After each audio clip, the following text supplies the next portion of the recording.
పాత్రికేయ మిత్రులందరికీ హృదయపూర్వక నమస్కారం.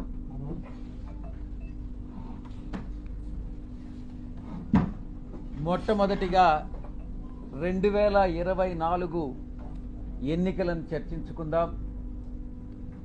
ఒక పరిణామ క్రమంలో ఒక సిస్టమేటిక్గా ఎలా కుట్రలు జరుగుతున్నాయి అన్నటువంటి విషయాన్ని ఆకలింపు చేసుకోవాలి. 24 ఎన్నికల్లో వైఎస్ఆర్ కాంగ్రెస్ పార్టీ ఓటమి పాలైనటువంటి విషయం మీ అందరికీ కూడా తెలిసినటువంటి విషయం. దానికి చాలా కారణాలున్నాయి, సమీక్షించుకుంటున్నాం. ఆ సమీక్షల తర్వాత ఏదైతే నివారణోపాయాల్ని ఆలోచించి చర్యలు తీసుకోవాలనో ఆ చర్యలు తీసుకోవడం జరుగుతుంది మా పార్టీ అధ్యక్షుల వారు. ఎన్నికల రిజల్ట్ వచ్చిన తర్వాత, కొత్త ప్రభుత్వం పగ్గాలు చేపట్టిన తర్వాత ఏం జరుగుతుంది, మొట్టమొదటిగా ఏం జరిగింది అన్నటువంటిది అర్థం చేసుకోవాలి. రాష్ట్ర వ్యాప్తంగా ఇచ్చాపురం నుంచి అలా కుప్పం వరకు కూడా 175 స్థానాల్లో 11 స్థానాలు మేము సంపాదించుకున్నప్పటికీ, ఓటమి పాలైనప్పటికీ ప్రజల తీర్పుకి కట్టుబడి మేము అధికారాన్ని దిగిపోయాం.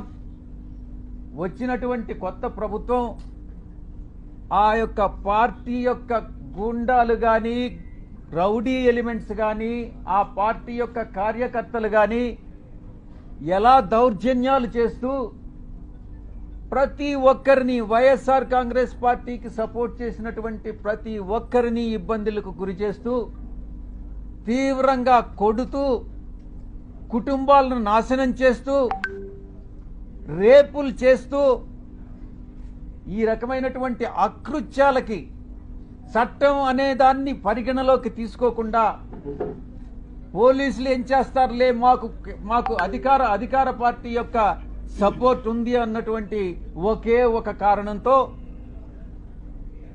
ఆ అకృత్యాలకన్నిటికీ పాల్పడడం జరిగింది. కొన్ని కుటుంబాలు కాసేపు నిశ్శబ్దంగా ఉండండి, ఎవరైతే ఇష్టం లేదో ప్రెస్ కాన్ఫరెన్స్ లో వాళ్ళు వెళ్ళిపోవచ్చు. ఇలా కొన్ని ఊర్లలో ఉన్నటువంటి కుటుంబాలు ఊర్లు వేరే ప్రాంతాలకు తరలి వెళ్ళినటువంటి మనం పరిస్థితులు చూశాం. ఇంతటి దారుణమా ఇదా మీరిచ్చేటటువంటి ప్రజాస్వామ్యబద్ధమైనటువంటి పరిపాలన అని నేను ప్రశ్నిస్తా ఉన్నా. ఇప్పుడుండేటటువంటి అధికార పార్టీ ఎన్నికలకు ముందు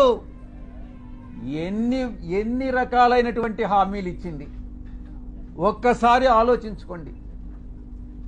సూపర్ 4 అనని, సూపర్ 6 అనని, మేము చట్టబద్ధంగా పరిపాలిస్తామనని, మేమేదో చట్ట వ్యతిరేకంగా పరిపాలించామనని, ఏది ఏమైనప్పటికీ ప్రజల తీర్పును శిరసావహించాం. ప్రజలందరూ కూడా గమనిస్తా ఉన్నారు.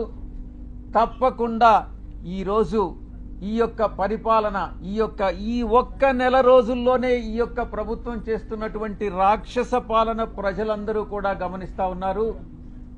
తప్పకుండా ఇది పతనానికి, ఈ యొక్క ప్రభుత్వ పతనానికి నాంది పలుకుతా ఉన్నారు. వాళ్లకు వాళ్లే నాంది పలుకుతున్నారు అన్నటువంటి విషయంలో సందేహమే లేదు.